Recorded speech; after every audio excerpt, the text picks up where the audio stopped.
નમસ્કાર ખેડૂત મિત્રો, કૃષિ દર્શન ફોન ઇન લાઈવ કાર્યક્રમમાં આપ સૌનું સ્વાગત છે। મિત્રો, આપણા ગુજરાત રાજ્યની વાત કરીએ કે સમગ્ર ભારતની વાત કરીએ, દરેક જગ્યાએ અત્યારે એક બોલબાલા છે પ્રાકૃતિક ખેતીની। ઘણા બધા ખેડૂત મિત્રો પ્રાકૃતિક ખેતી અપનાવી ચૂક્યા છે અને ઘણા બધા ખેડૂત મિત્રો હજુ વિચાર કરતા હશે કે પ્રાકૃતિક ખેતી આપણે અપનાવી કે કેમ, અને અપનાવીએ તો આપણને ફાયદો થશે કે કેમ, અપનાવ્યા પછી શું નુકસાન થશે અને શું ફાયદો થશે, આવા મૂંઝવતા પ્રશ્નો એમને પણ હોય છે। મિત્રો, આપણા રાજ્યમાં વાત કરીએ તો ખૂબ સારી પ્રગતિ થઈ રહી છે પ્રાકૃતિક ખેતીની। ખાસ કરીને ગુજરાત સરકાર અને ભારત સરકાર ખૂબ સક્રિય છે પ્રાકૃતિક ખેતીની આગળ વધારવા માટે। ઘણા બધા ખેડૂત મિત્રોને પ્રશ્ન હોય કે પ્રાકૃતિક ખેતી કરવી કે કેમ, તો મિત્રો આજનો આપણો કાર્યક્રમ પ્રાકૃતિક ખેતીને સમર્પિત છે। પ્રાકૃતિક ખેતીના આયામો એટલે કે એના મુખ્ય ઘટકો કયા કયા છે એ આપણે જાણવું ખૂબ જરૂરી છે। આજનો આપણો વિષય છે પ્રાકૃતિક ખેતીના મુખ્ય આયામો એટલે કે ઘટકો। હવે તમારે પ્રાકૃતિક ખેતી કરવી હોય તો તમારે જાણવું ખૂબ જરૂરી છે। તો મિત્રો, અમારા ફોન નંબર નોંધી લેશો 079-2685-3814 અને 2685-3816। આપ જ્યારે પણ ફોન કરો ત્યારે ટીવીનો અવાજ ધીમો કરી અને સીધો જ પ્રાકૃતિક ખેતીને લગતા પ્રશ્નો હોય અમને કરજો। મિત્રો, આજના આ કાર્યક્રમમાં પ્રાકૃતિક ખેતીના કયા કયા ઘટકો છે, આયામો છે, એ ખેતી કરવાથી આપણને ફાયદો થાય કે નુકસાન થાય, આ બધી જ બાબતોની ચર્ચા કરવા માટે આપણા સ્ટુડિયોમાં શ્રી પીબી ખિસ્તરે સાહેબ, જેઓ નાયબ નિયામક આત્મા પ્રોજેક્ટ ગુજરાત રાજ્ય ગાંધીનગર ખાતે ફરજ બજાવે છે, જે આપણને પ્રાકૃતિક ખેતીની સંપૂર્ણ માહિતી આપશે। ચાલો આપણે કાર્યક્રમની શરૂઆત કરીએ। નમસ્કાર ખિસ્તરે સાહેબ। નમસ્તે, આપનું સ્વાગત છે સર। પહેલો પ્રશ્ન એ થાય કે પ્રાકૃતિક ખેતી એટલે શું અને શા માટે આપણા માટે એટલે કે ગુજરાતના સમગ્ર ખેડૂતો માટે એ જરૂરી છે? ખેડૂત મિત્રો, પ્રાકૃતિક ખેતી એ કોઈ નવી પદ્ધતિ નથી, પણ એક સંકલિત અભિગમ છે જેની અંદર પ્રકૃતિની મદદ લઈને, કુદરતની મદદ લઈને, કુદરતનો વધારેમાં વધારે ઉપયોગ કરીને, કુદરતી પરિબળોનો ઉપયોગ કરીને ખેતી કરવામાં આવે છે। બીજી રીતે કહીએ તો છોડને પોતાની જે જરૂરિયાતો છે એ તમામ જરૂરિયાતો પ્રકૃતિના સિદ્ધાંતો અનુસાર પ્રકૃતિ દ્વારા કુદરતમાંથી જ મળી રહે એના માટેનું જે વ્યવસ્થાપન કરવામાં આવે, એના માટેની જે વ્યવસ્થા ઊભી કરવાની જરૂરિયાત જણાય એ વ્યવસ્થા તૈયાર કરવી ને એ પ્રમાણે ખેતી કરવી, એનું નામ પ્રાકૃતિક ખેતી। ખૂબ સરસ ખિસ્તરે સાહેબ। દેવજીભાઈ રાજપૂત, આપનું સ્વાગત છે, આપનો પ્રશ્ન કહો। હા સાહેબ, નમસ્કાર। નમસ્કાર। હા સાહેબ, આપણે પ્રાકૃતિક ખેતીમાં અળસીઓનું કેટલું મહત્વ હોય છે કે ખેતી માટે? બહુ સરસ પ્રશ્ન છે દેવજીભાઈ આપનો। પ્રાકૃતિક ખેતીમાં અળસિયાનું મહત્વ, ઘણું બધું મહત્વ છે। અળસિયા છે એ એક પહેલી વસ્તુ તો એ કામ કરે છે કે જમીનને ઉથલ પાથલ કરીને, એક અળસિયું છે દિવસમાં 8 વખત શ્વાસ લેવા માટે ઉપર આવે, 8 વખત નીચે જાય, દિવસના દરરોજ 16 હોલ પાડે અને એ હોલ દ્વારા પાણી અને હવાની અવર જવર થાય અને જમીનની અંદર એર વોટર રિલેશનશિપ, જેને કહેવાય પાણી અને હવાનો રેશિયો જળવાય, એ કામ કરે। એટલે જે વાપ્સા કન્ડિશનને જાળવવાનું કામ અગત્યનું, કે પાણી અને હવાનું સપ્રમાણ હોવું જોઈએ, એમાં અગત્યનો અળસિયાનો રોલ છે। બીજો ખૂબ જ અગત્યનો રોલ અળસિયાનો છે કે અળસિયા માટી ખાય છે અને એ માટી અળસિયાના શરીરમાંથી પસાર થાય અને એની જે હગાર નીકળે એ હગારની અંદર સામાન્ય માટી કરતાં તત્વોનું પ્રમાણ 2 થી 7 ગણું વધી જાય। એટલે 7 ગણા તત્વો આપણી જમીનમાં જો અળસિયા હોય તો 7 ગણા તત્વો વધી જાય। ત્રીજી વસ્તુ અગત્યની બાબત અળસિયાની બાબતમાં એ છે કે એ આપણી જમીનમાં જે હોર્મોન્સ એના શરીરમાંથી નીકળે છે, તમે જોશો અળસિયાનું હોલ તો ચારે બાજુ લીપાયેલું હોય છે, તો જે કેમિકલ અંદરના શરીરમાંથી કાઢે છે એ પાક અને વૃદ્ધિના, આપણા છોડના વિકાસ માટેના ખૂબ જ અગત્યના હોર્મોન, જે આપણે બજાર બહુ ખૂબ મોંઘી કિંમતે બજારમાંથી લઈ અને આપણા ખેતરમાં નાખીએ છીએ, એ અળસિયા આપણને ફ્રી ઓફ પૂરા પાડે છે। અને અળસિયાની વસ્તી એટલી ઝડપથી વધે છે કે આજે 5 તારીખ છે, 5મી એપ્રિલ, 1 વર્ષ પછી અત્યારે આપણા 1 હેક્ટરની અંદર 1000 અળસિયા હોય તો આવતા વર્ષે 1 વર્ષ પછી 5મી એપ્રિલ 2024ના રોજ આપણા ખેતરની અંદર 8 લાખ અળસિયા હશે। એટલે 1 વર્ષની અંદર 800 ગણા અળસિયાનો વધારો થાય અને એટલા 8 લાખ અળસિયા આપણા 1 હેક્ટર જમીનની અંદર આપણા માટે કામ કરતા હોય તો બહારથી કોઈ રાસાયણિક ખાતરો કે હોર્મોન્સ કે નાખવાની જરૂરિયાત ન પડે। અળસિયાનો બહુ મોટો રોલ છે, પરંતુ અળસિયાને રાસાયણિક ખાતર ગમતું નથી। તમે યુરિયાનો 1 દાણો અળસિયાના પકડીને માથે મૂકજો, અળસિયું મરી જશે, અને એ જ અળસિયાને માથે 1 ગ્રામ ગોબર નાખજો તો એ ખુશીથી નાચવા માંડશે। આટલો અળસિયાને રાસાયણિક ખાતરોથી તિરસ્કાર છે। ખિસ્તરે સાહેબ, આપે અળસિયાની ખૂબ સરસ ઉપયોગી માહિતી આપી। હવે અમને જાણવાની ખૂબ ઈચ્છા થાય કે પ્રાકૃતિક ખેતીની વાત આવે એટલે હંમેશા દેશી ગાયની વાત આવે। હાજી, તો દેશી ગાયનું શું મહત્વ અને એમાં પણ સૂક્ષ્મ જીવાણુનું શું મહત્વ? સૂક્ષ્મ જીવાણુ અને દેશી ગાય એ બે એકબીજા સાથે સંકળાયેલું છે. જમીનને ફળદ્રુપ રાખવાનું કામ જમીનમાં રહેલા અનેક પ્રકારના અસંખ્ય સૂક્ષ્મ જીવાણુ કરે છે અને 1 ગ્રામ જમીનની અંદર. આપને અટકાવ છો ત્યાં દિનેશભાઈ જોડાયા છે. હાજી દિનેશભાઈ, આપનું સ્વાગત છે. આપનો પ્રશ્ન કહો. દિનેશભાઈ, સાહેબ મારે રક્ષામૃત વાપરવું છે, તો એ આપણે 0 બજેટ ખેતી પ્રમાણે જ કહેવાય છે કે એ સ્ટેપ ગણાય કે કેમિકલ વાળું ના આવે ને? રક્ષામૃત નામ મેં પ્રથમ વખત સાંભળ્યું છે. દિનેશભાઈ, આની ચોખવટ કરો કે રક્ષામૃત આપણે ક્યાંથી મળે સાંભળ્યું? છે રક્ષામૃત કોઈ પ્રાઇવેટ કંપનીની કોઈ બનાવટ છે કે આપ જીવામૃત? નહીં, એ કંપનીની બનાવટ છે, એટલે ઓર્ગેનિક છે એવું કહે છે. ઓકે, હવે હું તમને દિનેશભાઈ એ વાત એક કરી દઉં કે આપણે પ્રાકૃતિક ખેતી છે એ દેશી ગાય આધારિત ખેતી છે ને એમાં કોઈ પણ વસ્તુની બહાર નીથી વસ્તુ લાવવાની જરૂર નથી પડતી. એટલા માટે નથી પડતી કે આપણે દેશી ગાયના ગોબર, ગૌમૂત્ર અને જે કે ફોર્મ્યુલેશન છે એમાં આપણે આ જે કઠોળનો લોટ નાખીએ છીએ, એની અંદર ગોળ નાખીએ છીએ, માટી નાખીએ, એ એટલું પાવરફુલ છે અને એટલું અસરકારક છે કે તમારે બીજા જીવામૃત સિવાય બીજા કોઈ અમૃતની બહારથી લઈને આપણે નાખવાની જરૂરિયાત પડતી નથી. તમે માત્ર જીવામૃતની ફોર્મ્યુલા છે એક વખત જાણી લ્યો અને તમારે ઘરની ગાય હોય તો બહુ સારી બાબત છે. ગાય ન હોય તો આજુબાજુમાં ક્યાંય ગૌશાળા કે પાંજરાપોળ હોય ત્યાંથી ગોબર અને ગૌમૂત્ર લઈ આવી અને તમે જીવામૃત નાખશો તો એનાથી વધારે વિશેષ કોઈ અમૃત વેચાતું માર્કેટમાં મળતું નથી વધારે સારું હોય. કારણ કે જીવામૃત ગાયના ગોબરની અંદર આપણે હમણાં ગાયનું મહત્ત્વની વાત કરતા હતા રમેશભાઈ, એટલે એ વાત સાથે સાથે લઈ લઈએ કે ગાયના 1 ગ્રામ ગોબરની અંદર 100 કરોડથી વધારે સૂક્ષ્મ જીવાણુઓ, બેક્ટેરિયા છે. અને કેરાલા એગ્રીકલ્ચર યુનિવર્સિટીનું આજથી 15 વર્ષ પહેલાંનું સંશોધન છે કે એમાં 54 થી 56 પ્રકારના જુદા જુદા ઉપયોગી બેક્ટેરિયા એને એમાંથી આઇસોલેટ કર્યા છે, એમાંથી શોધી આટલા કાઢ્યા. આનાથી તો વધારે પ્રમાણ હશે, જેની અંદર 16 પ્રકારના બેક્ટેરિયા નાઇટ્રોજન ફિક્સેશનનું કામ કરે છે, 8 પ્રકારના બેક્ટેરિયા ફોસ્ફરસને યુટિલાઇઝ કરવાનું કામ કરે છે, 3 પ્રકારના બેક્ટેરિયા પોટાશને લઈ આવવાનું કામ કરે છે, 8 પ્રકારના બેક્ટેરિયા સલ્ફરને સોલ્યુબિલાઇઝ કરવાનું કામ કરે છે, અનેક પ્રકારના બેક્ટેરિયા છે હવામાંથી નાઇટ્રોજનનું ફિક્સેશનનું કામ કરે છે. આપણે કેમિકલ દવાઓ, જંતુનાશકો નાખવાની મનાઈ છે અને છતાં આપણે નાખીએ છતાં ભૂલ કરીને નાખતા હોય તો એને સરળ સ્વરૂપમાં ફેરવવાળા બેક્ટેરિયા પણ ગાયના ગોબરમાં કુદરતે વ્યવસ્થા કરેલી છે. આપણો કચરો સેન્દ્રીય ખાતર છે અને ડિકમ્પોઝિશન કરવાવાળા બેક્ટેરિયા પણ આ ગાયને ગોબરની અંદર છે. એટલે સૂક્ષ્મ જીવાણુ અને ગાયનું કેટલું બધું મહત્ત્વ છે તમે જાણી શકશો. અને એમાંથી જ્યારે તમે જીવામૃત બનાવો છો ત્યારે જીવામૃત જ્યારે બને છે ત્યારે એમાં દર 20 મિનિટે એમાં સેલ ડિવિઝન થાય છે. 1માંથી 2 બને છે, દર 40 મિનિટે 1માંથી 4 થાય છે, દર 1 કલાકે 60 મિનિટે એમાંથી 8 થાય છે અને 2 કલાકે 64 ગણા થાય છે. હવે વિચાર કરો કે 5 થી 6 દિવસે જીવામૃત તૈયાર થશે ત્યારે એની અંદર કેટલા સૂક્ષ્મ જીવાણુઓ બેક્ટેરિયા તૈયાર થશે.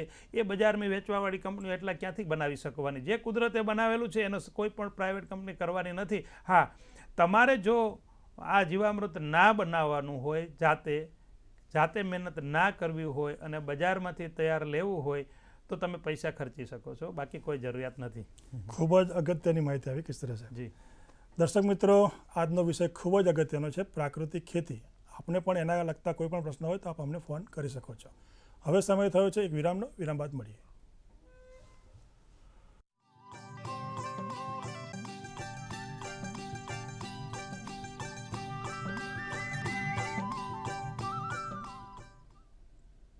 વિરામ બાદ કૃષિ દર્શન ફોન લાઈવ કાર્યક્રમમાં આપ સૌનું સ્વાગત છે.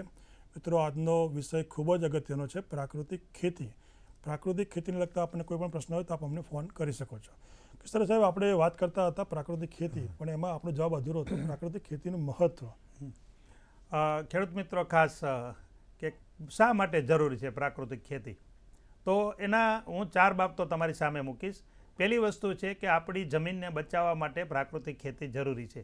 આપણી જમીનમાં 1 ગ્રામની અંદર 2 થી 3 કરોડ જેટલા સૂક્ષ્મ જીવાણુઓ હોવા જોઈએ. એની સ્થિતિ અત્યારે 50 લાખથી નીચે આવી ગઈ છે અને 5, 10, 20 વર્ષની અંદર એ સાવ નિર્જીવ આપણી જમીન થઈ જશે તો આપણે બહારથી ગમે એટલા રાસાયણિક ખાતરો કે ગમે તે નાખશું તો પણ કામ કરશે નહીં, કે એ બધાને ચલાવવા માટે પણ જમીનની અંદર સૂક્ષ્મ જીવાણુઓ જરૂરી છે. એટલે જમીનને બચાવવા માટે એની ફળદ્રુપતા જાળવી રાખવા માટે પ્રાકૃતિક ખેતી જરૂર છે. બીજી વસ્તુ છે હ્યુમન હેલ્થ, માણસનું સ્વાસ્થ્ય. આપણે જંતુનાશક દવાઓના સતત વર્ષોથી ઉપયોગ કરીએ છીએ, એના અવશેષો આપણી ખેતી પેદાશોની અંદર આવે છે અને ખેતી પેદાશો મારફત આપણા શરીરમાં આવે છે. પછી આપણને કેન્સર જેવા રોગો થાય છે, વંધ્યત્વના રોગ થાય છે, માનસિક બીમારીઓ આવે છે. તો આ પેસ્ટિસાઇડના રેસિડ્યુની અસરથી બચવા માટે અને જગતને એનાથી બચાવવા માટે પ્રાકૃતિક ખેતી જરૂરી છે. બીજું હ્યુમન હેલ્થ માટેનો તમને વાત કરું કે છોડને પોતાનું જીવનચક્ર પૂરું કરવા માટે 16-17 તત્વોની જરૂરિયાત છે, પણ માણસને તો પોતાનું જીવનચક્ર પૂરું કરવા માટે એનાથી અનેક વિશેષ તત્વોની જરૂરિયાત છે. હવે આ બધા તત્વો, જરૂરી તત્વો આપણે છોડની અંદર આવશે તો ફળ ફૂલની અંદર આવશે, અનાજની અંદર આવશે તો આપણા શરીરમાં આવશે તો આપણે બચી શકીશું. જંબુસરથી ગોરધનભાઈ જોડાયા છે. હાજી ગોરધનભાઈ. ગોરધનભાઈ, આપનું સ્વાગત છે. આપનો પ્રશ્ન કહો. જંબુસર તાલુકામાં સિગામ ગામ રહું છે. હાજી. મારો પ્રશ્ન એવો છે કે આ જે પ્રાકૃતિક ખેતી માટે સરકાર અનુસૂચિત જાતિ જનજાતિને કેવી રીતે સહાય કરે છે, એમ સબસિડી શું આપે છે? હાજી. ગોરધનભાઈ, પ્રાકૃતિક ખેતીમાં ખેડૂતોને પ્રાકૃતિક ખેતી કરવી હોય તો મદદરૂપ થવા માટેની ખાસ યોજના છે. એ તમામ ખેડૂતો માટે છે, સ્પેશિયલ કોઈ અનુસૂચિત જાતિ કે જનજાતિના ખેડૂતોને માટે નથી, પણ દરેક ખેડૂતને એનો લાભ મળે છે. અને એ છે પ્રાકૃતિક ખેતીના પાયાની અંદર ગાય છે. ગાય જરૂરી છે તમારે પ્રાકૃતિક ખેતી કરવી, અને પ્રાકૃતિક ખેતી કરવા માટે ગાયની તમારે રાખવી હોય તો ગાયની સાર સંભાળ માટે સરકાર ખર્ચ ભોગવે છે. એક ગાય તમે પાડો તો એનો માસિક 900 રૂપિયા ખર્ચ છે સરકાર દ્વારા સહાયના રૂપમાં આપવામાં આવે છે. એટલે વર્ષે 10,800 રૂપિયા છે એ સરકાર દ્વારા આપે છે. આ એવી યોજના છે કે ખેડૂત પ્રાકૃતિક ખેતી કરવા માટે ગાય પોતે રાખે અને એનો ખર્ચ સરકાર ભોગવે છે. આ યોજના બધા રાજ્યના તમામ ખેડૂતોને લાગુ પડે છે. એ આ ઉપરાંત તમે પ્રાકૃતિક ખેતી કરો છો અને તમારા જે ખેતી છે એને તમારે ઓર્ગેનિક સર્ટિફિકેશન એના માટેનું લેવાનું છે, તો આપણે ગોપકા દ્વારા અને ગુજરાત એગ્રો ઇન્ડસ્ટ્રી દ્વારાની પણ યોજના છે કે સર્ટિફિકેશનનો તમામ ખર્ચ છે એ સરકાર ભોગવે છે. અત્યારે પાટણથી વિષ્ણુભાઈ જોડાયા છે. વિષ્ણુભાઈ, આપનું સ્વાગત છે. આપનો પ્રશ્ન કહો. બોલો વિષ્ણુભાઈ. આપણે છાણિયું ખાતર માટે આપ શેની ખેતી કરો અત્યારે? આપણે બાજરી છે એનું. છાણિયા ખાતર વિશેની બાબત તમારે? હા, છાણિયા ખાતરની માહિતી જોઈએ. હાજી.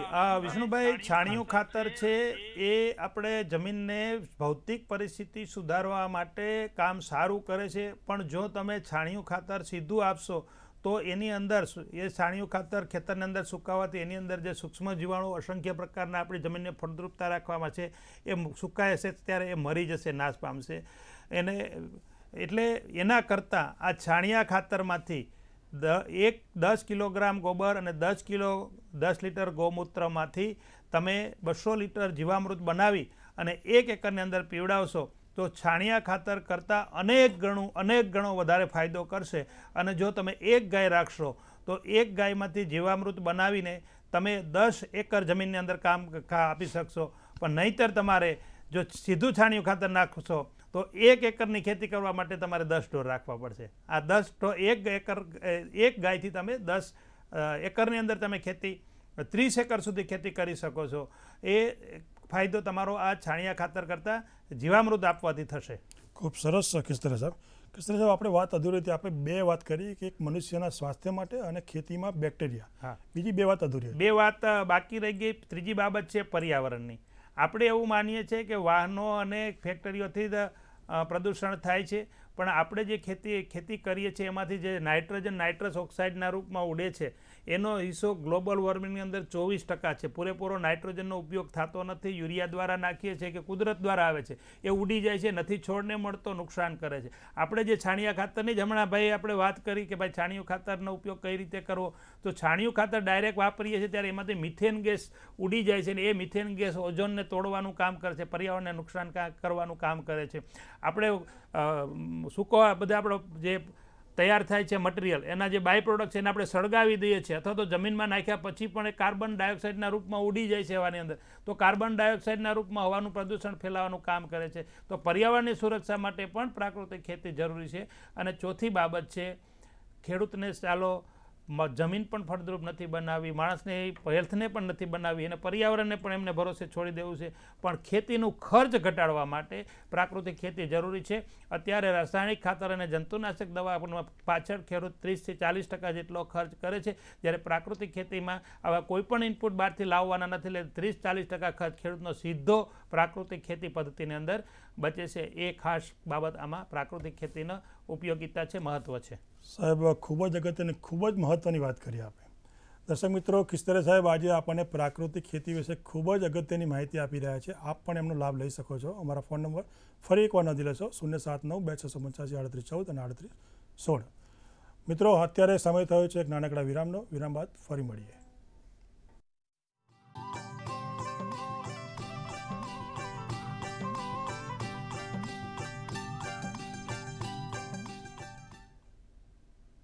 વિરામ બાદ કૃષિ દર્શન ફોન ઇન લાઈવ કાર્યક્રમમાં ફરી એકવાર આપ સૌનું સ્વાગત છે. મિત્રો, આજનો આપણો વિષય છે પ્રાકૃતિક ખેતીના મુખ્ય આયામો એટલે કે ઘટકો.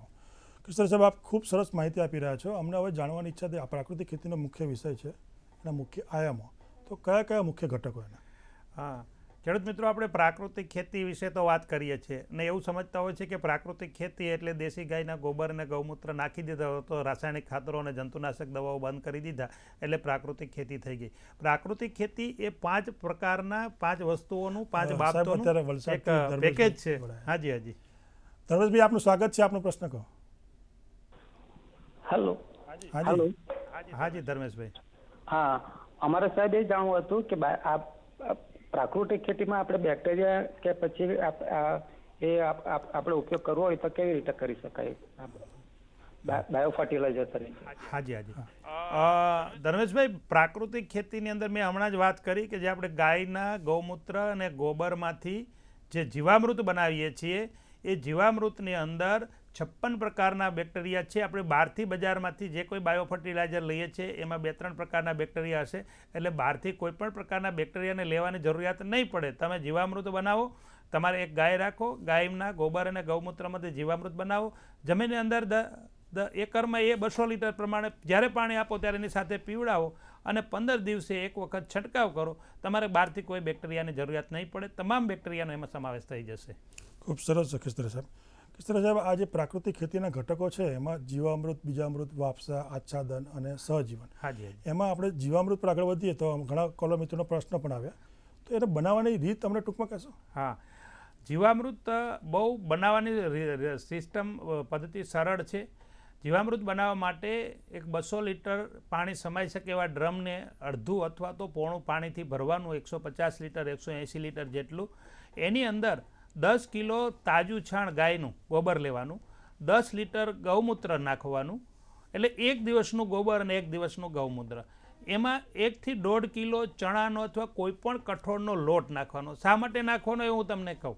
ચોથી વસ્તુ છે 1 થી 1.5 કિલો ગોળ નાખવાનો. અને જ્યાં કોઈપણ જગ્યાએ રાસાયણિક ખાતર કે જંતુનાશક દવાનો ઉપયોગ ના થતા હોય અને આજુબાજુમાં વડનું ઝાડ હોય તો વડના અથવા કોઈપણ ઝાડ નીચેની એક ખોબો એક માટી લઈ અને એમાં નાખવાની અને એને ઘડિયાળના કાંટાની દિશામાં દરરોજ હલાવવાનું અને પછી એ મિશ્રણને છાયાની અંદર રાખવાનું અને કપડાથી ઢાંકવાનું. કોઈ બીજી વસ્તુ ઢાંકવાની નથી, કપડાથી ઢાંકવાનું છે. ઉનાળાની અંદર 4 થી 5 દિવસમાં તમારું જીવામૃત તૈયાર થઈ જશે. શિયાળાની અંદર 6 થી 7 દિવસની અંદર તૈયાર થઈ જશે અને તૈયાર થઈ ગયા પછી એને 7 દિવસની અંદર ઉપયોગ કરી નાખવાનો, નહીંતર એનો ઉપયોગ કરી શકાશે નહીં. હવે હું વાત કરતો હતો કે સાહેબ અત્યારે કોડીનાથી બારડભાઈ આપણી રાહ જોઈ રહ્યા છે. ઓકે ઓકે બારડભાઈ, આપનું સ્વાગત છે. આપનો પ્રશ્ન કહો. હા સાહેબ, પ્રશ્ન એ છે મારો હાજી કે સાહેબ આગળ એમ કીધું કે ગાય, હા કે તમે આગળ વાત કરી કે ભાઈ સરકાર પ્રાકૃતિક ખેતી માટે ગાયનું નિભાવદારી સરકાર કરે, તો અમારી પરિસ્થિતિ એવી છે કે અહીંયા બધાને પૈસા મળતા નથી. કોડીનાર જિલ્લામાં કયો કોડીનાર તાલુકો કયો આપનો? ગામ કયું? ગામ અરણે જો અરજી કરેલી હતી ગયા વખતે? હા, અરજી તો 2 વખત કરી પણ પૈસા બધાને મળતા નથી, અમુક ટકા લોકોને જ મળે છે. જો એમાં એ યોજનામાં તમારે ઓનલાઈન અરજી કરવાની હોય છે અને પછી એની અરજીની પ્રિન્ટ કાઢીને આપણે જિલ્લાની અંદર આપવાનું હોય છે. હવે બહુ એક જિલ્લાની અંદર ઘણી બધી અરજીઓ હોય તો આપણે એક વર્ષના બજેટની મર્યાદા હોય છે.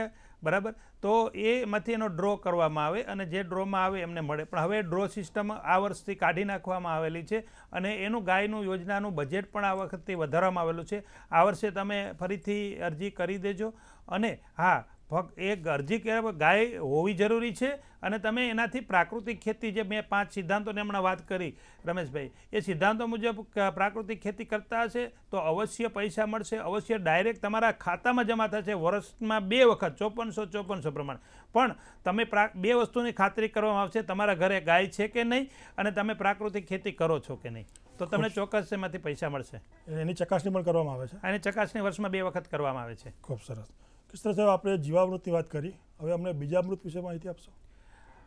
બહુ પ્રાકૃતિક ખેતીનો અગત્યનો ઘટક છે બીજામૃત. બીજને એને આમ તો આપણે એને કહેવાય કે બીજ સંસ્કાર. નાનકડું બાળક હોય એમને જેમ સંસ્કાર આપવામાં આવે, જનોઈ સંસ્કાર કરવામાં આવે, એવી રીતે બીજ સંસ્કારને જ્યારે બીજ વાવીએ ત્યારે આવે. અને એની પદ્ધતિ એવી છે કે 20 લીટર પાણીની અંદર 5 કિલોગ્રામ ગોબર, 5 લીટર ગૌમૂત્ર, 50 ગ્રામ જેટલો ચૂનો અને 1 ખોબો ભરીને માટી રાખવાની આવે. 24 કલાક એને રાખવાનું, બરાબર મિશ્રણ કરવાનું અને જે કોઈ પણ પાક વાવવાનો હોય એના બિયારણને એનાથી પટ આપવાનો.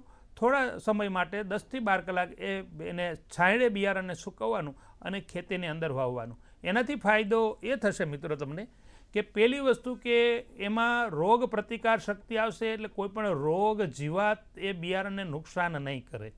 અને આવશે તો પણ એને મારવાનું કામ કરશે, કારણ કે એની અંદર ગૌમૂત્ર નાખવામાં આવેલું છે. ગૌમૂત્ર 2 કામ કરે છે, રોગ જીવાતના જંતુને મારવાનું કામ કરે છે, દૂર રાખવાનું કામ કરશે. બીજું ગૌમૂત્ર એમાં એ કામ કરશે કે એની અંદર જે પોષક તત્વોનો ખજાનો છે, બધા પ્રકારના છોડને વૃદ્ધિ વિકાસ માટે જરૂરિયાતની છે, ત્યારે એના બી જ્યારે ઉગશે ત્યારથી જ એને બધા તત્વો એને મળી જશે, એટલે એને બીજા કોઈ ખાતર નાખવાની જરૂરિયાત નહીં પડે. ત્રીજું કામ બીજામૃત એ કરશે કે એની અંદર જે હોર્મોન્સ રહેલા છે એ વૃદ્ધિ અને વિકાસનું કામ કરશે. તમે જો બીજામૃતથી સારવાર આપી હશે અને બીજી જંતુનાશક દવાની સારવાર આપશે તો બીજામૃતથી સારવાર આપેલો છોડ ઝડપથી વૃદ્ધિ અને વિકાસ થયેલો તમે તમારા ખેતરમાં અનુભવી શકશો. તો બીજામૃત ખાસ આપણે ખેડૂત મિત્રોને વિનંતી કે તમે જ્યારે બિયારણને સારવાર વાવતા પહેલાં આપો ત્યારે તમે પ્રાકૃતિક ખેતી કરો કે ન કરો, પણ સારવાર બીજામૃતને આપજો. ખૂબ સરસ. કિશોર સાહેબ, આપણે 2 ઘટકની વાત થઈ ગઈ. અત્યારે વાંકાનેરથી યાકુબભાઈ જોડાયા છે. યાકુબભાઈ, આપનું સ્વાગત છે. આપનો પ્રશ્ન કહો. હાજી યાકુબભાઈ, આપનો પ્રશ્ન કયો? બોલો આપનો પ્રશ્ન. પ્રાકૃતિક ખેતીમાં ગાયની મર્યાદા કેટલી સાહેબ રાખવી હોય તો? મર્યાદા એટલે કેટલી ગાય રાખી છે? કેટલી ગાયો ફરજિયાત રાખવી પડે આ ખેતીમાં લાભ લેવા માટે? એક ખેડૂતને 1 ગાયની જ જરૂરિયાત પડે અને 1 ગાય માટે સહાય મળે છે. તમે 1 કરતાં વધારે ગાય રાખો તો પણ 1 ખાતા દીઠ તમને 1 ગાયની સહાય મળી શકે. એટલે એમાં સાહેબ આ ફિક્સ જ છે ને કે એક ખેડૂતને એક જ ગાય મળે? એક ખેડૂતને 1 ગાયનો લાભ મળે. પણ એમને જમીન વધારે હોય તો? જમીન 1 ગાયથી આપણે 30 એકર સુધીની ખેતી કરી શકીએ છીએ. 30 એકરથી વધારે જમીન હોય તો પણ 1 ગાયમાં સબસિડી મળશે. પછી તો પોતે ખેડૂતને પ્રાકૃતિક ખેતીનો લાભ લેતા થશે, એટલે સરકારી સહાયની જરૂર નહીં પડે. ખૂબ સરસ કિશોર સાહેબ. કિશોર સાહેબ, આજે આપ અમારા સ્ટુડિયોમાં પધાર્યા અને ગુજરાતના ખેડૂતોને પ્રાકૃતિક ખેતીના ઘટકો અને એની લાભાલાભ અને એની વ્યવસ્થા, આ તમામ બાબતોની આપણે વાત કરી એ બદલ દરેક ખેડૂત મિત્રો વતી અને દૂરદર્શન વતી આપનો આભાર માનું છું. ધન્યવાદ. દર્શક મિત્રો, જોયું શ્રી પીબી ખિસ્તરી સાહેબ, નાયબ નિયામક આત્મા પ્રોજેક્ટ, ગુજરાત રાજ્ય, ગાંધીનગરથી આજે આપણા સ્ટુડિયોમાં પધાર્યા અને પ્રાકૃતિક ખેતી શું છે, એનું મહત્ત્વ શું છે, એ કરવાથી આપણને શું ફાયદા થાય છે એની ઊંડાણપૂર્વક વાત કરી.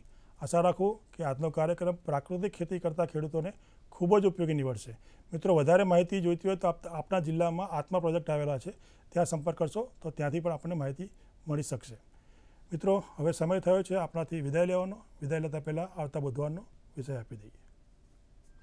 આવતા બુધવાર એટલે કે તારીખ 12/4/2023 સાંજે 5 કલાકે વિષય છે મિલેટમાં મૂલ્યવર્ધન. મિલેટને લગતા કોઈ પણ પ્રશ્ન હોય તો આપ ફોન કરી શકો છો. ફરી એકવાર નોંધી લેશો, તારીખ 12/4/2023 બુધવાર સાંજે 5:30 કલાકે વિષય છે મિલેટમાં મૂલ્યવર્ધન.